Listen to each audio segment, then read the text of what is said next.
आप लोग को बच्चा सब आज हम पढ़ाने के लिए जा रहे हैं लैंगिक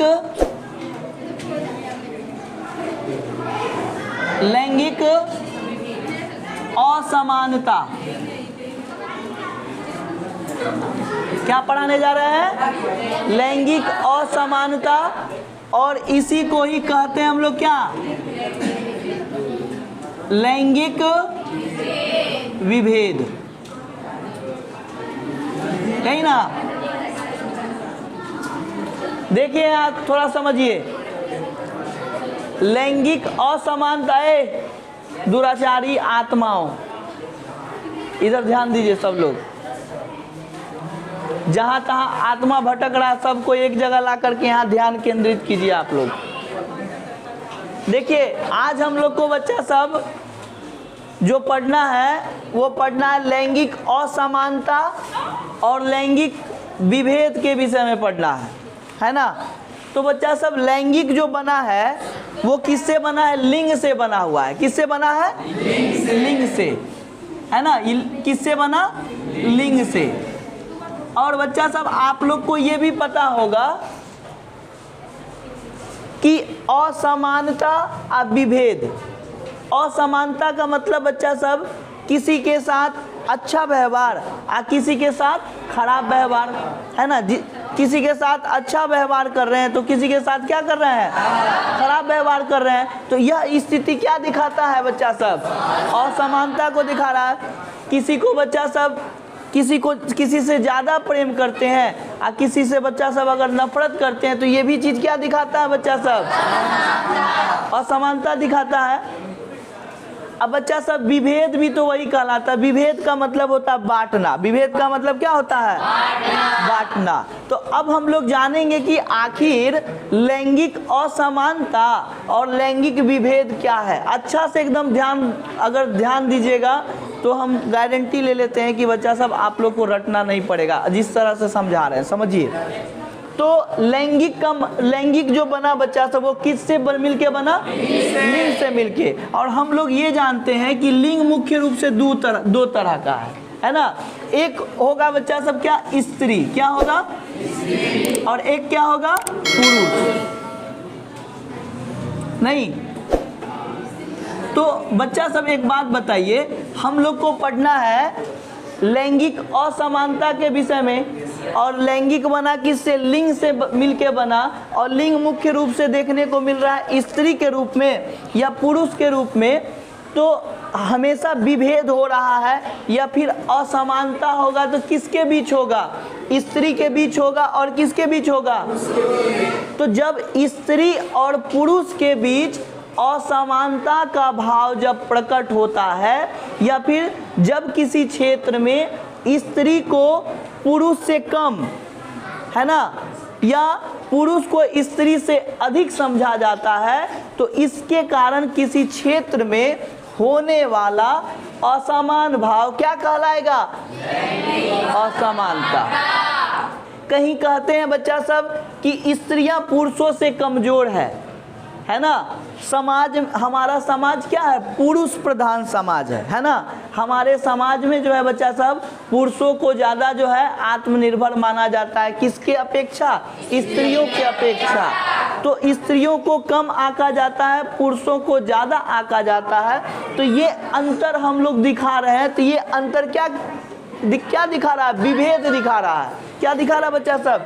विभेद दिखा रहा है। विभेद दिखा या फिर असमानता का भाव दिखा, दोनों का अर्थ एक ही है ना? यानी कि कहने का मतलब क्या होगा? जब किसी क्षेत्र में, है ना, स्त्री पुरुष के बीच असमान भाव की उत्पत्ति होती है तो इससे होने वाली असमानता, इससे होने वाली समस्या जो क्या कहलाएगा?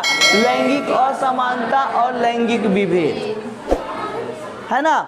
नहीं, आज भी बहुत सारे क्षेत्रों में या फिर बहुत सारे लोगों की ऐसी विचारधारा बन चुकी है कि जो काम पुरुष कर सकते हैं वो काम स्त्री नहीं कर सकते हैं। तो जो पुरुष या फिर जो समुदाय या फिर जो व्यक्ति ऐसा सोचता है वो बिल्कुल गलत सोचता है। आज बच्चा सब दुनिया का मतलब हर एक काम को करने योग्य हो चुकी है। कौन? स्त्री, है ना।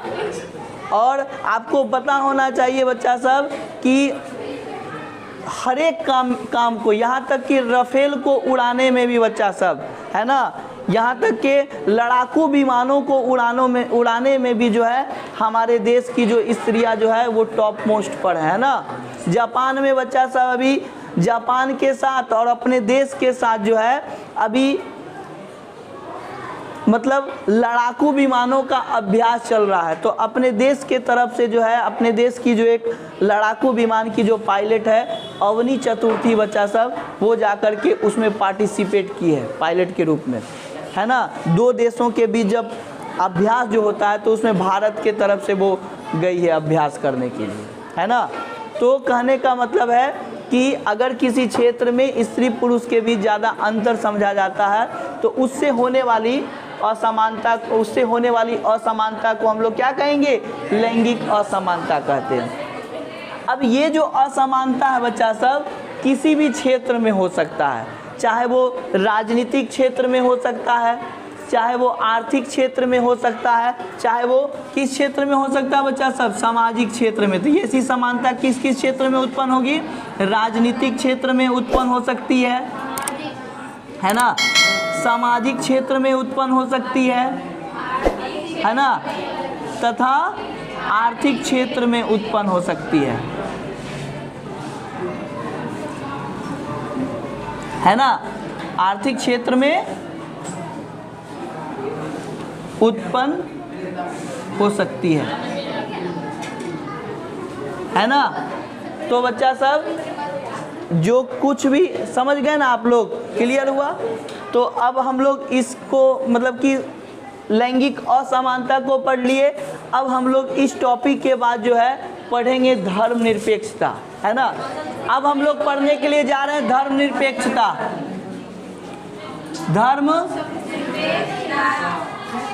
धर्मनिरपेक्षता, है ना। देखिए सभी लोग ध्यान दीजिए बच्चा सब, धर्मनिरपेक्षता, है ना। एक बात हमेशा याद रखिए, धर्मनिरपेक्षता, है ना। धर्म का मतलब तो आप लोग को पता है ना बच्चा सब। मतलब मुख्य रूप से अगर भारत के रूप में अगर देखते हैं हम लोग बच्चा सब, तो भारत में मुख्य रूप से जो है हिंदू, है ना, मुस्लिम,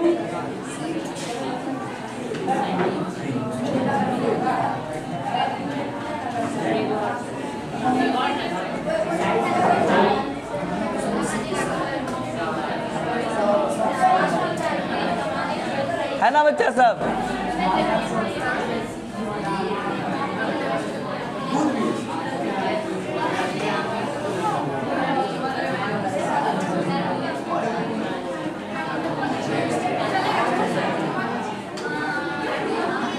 देखिए बच्चा सब, अपने देश में मुख्य रूप से ईसाई, सिख, मुस्लिम, हिंदू, जैन, बौद्ध, है ना, इतने, है ना बच्चा सब,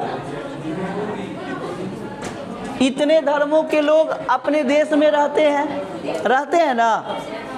लेकिन बच्चा सब हमारे देश का जो संविधान है, अपना देश का जो संविधान है, अपने देश के संविधान में जितने भी अपने देश में धर्म के लोग हैं, उसमें से किसी भी धर्म को भारत के संविधान में यह नहीं कहा गया है कि ये धर्म सबसे अच्छा है ना। यानी किसी भी धर्म को खास रूप से प्राथमिकता नहीं दिया गया है। सभी धर्म अपने आप में क्या है बच्चा सब, महान है ना। तो कहने का मतलब है धर्मनिरपेक्षता यह बतलाता है कि भारत में जितने भी धर्म पाए जाते हैं सभी का समान महत्व है ना। धर्म के आधार पर किसी के साथ जो है कोई भेदभाव नहीं किया जाएगा, ऐसा हमारा संविधान कहता है ना। आपको ये भी पता होना चाहिए कि हमारे देश में, अपने देश में बच्चा सब छह तरह के मौलिक अधिकार दिए गए हैं लोगों को। कितने मौलिक अधिकार दिए गए हैं? 6, है ना। मौलिक अधिकार, कितने मौलिक अधिकार दिए गए हैं? 6। अब ये जो 6 मौलिक अधिकार दिए गए हैं, ये 6 मौलिक अधिकारों में से एक मौलिक अधिकार क्या है बच्चा सब? धार्मिक स्वतंत्रता। क्या है? धार्मिक स्वतंत्रता। यानी कि धार्मिक स्वतंत्रता कहने का मतलब है कि कोई भी व्यक्ति अपने धर्म को छोड़ करके दूसरे धर्म को क्या कर सकता है? अपना सकता है ना। लेकिन कोई भी व्यक्ति जो है दूसरे धर्म का बच्चा सब अहित नहीं कर सकता है, दूसरे धर्म का जो है वो क्या कर सकता है? मजाक नहीं उड़ा सकता है। अगर कोई व्यक्ति किसी धर्म का मजाक अगर उड़ाएगा तो उस व्यक्ति को भारत के संविधान ने एक अधिकार दे करके रखा है, धार्मिक स्वतंत्रता। वो लेकर के बच्चा सब वो उच्च न्यायालय या सर्वोच्च न्यायालय में जा कर के अपना याचिका दायर कर सकता है ना। तो धर्मनिरपेक्षता का मतलब ये हुआ कि जहाँ जिस देश में बच्चा सब सभी धर्म क्या हो? समान है। किसी के आधार पर सामाजिक, आर्थिक, किसी भी तरह से धर्म के आधार पर किसी के साथ भेदभाव अगर नहीं किया जाता है तो वैसे राज्य को, वैसे देश को हम लोग धर्मनिरपेक्ष राज्य या फिर देश कहते हैं। तो भारत एक कैसा देश है? धर्मनिरपेक्ष देश है, जहाँ सभी धर्मों का क्या है? सर्वधर्म संपन्न, है ना। हमारा देश क्या है? सर्वधर्म संपन्न है। सभी धर्मों को क्या बताता है? संपन्न धर्म वाला देश बताता है। यानी कि सभी धर्मों को समान अधिकार हमारे देश में प्राप्त है। तो इसी स्थिति को हम लोग क्या कहेंगे? धर्मनिरपेक्षता। किसी भी धर्म के साथ कोई भेदभाव नहीं, है ना।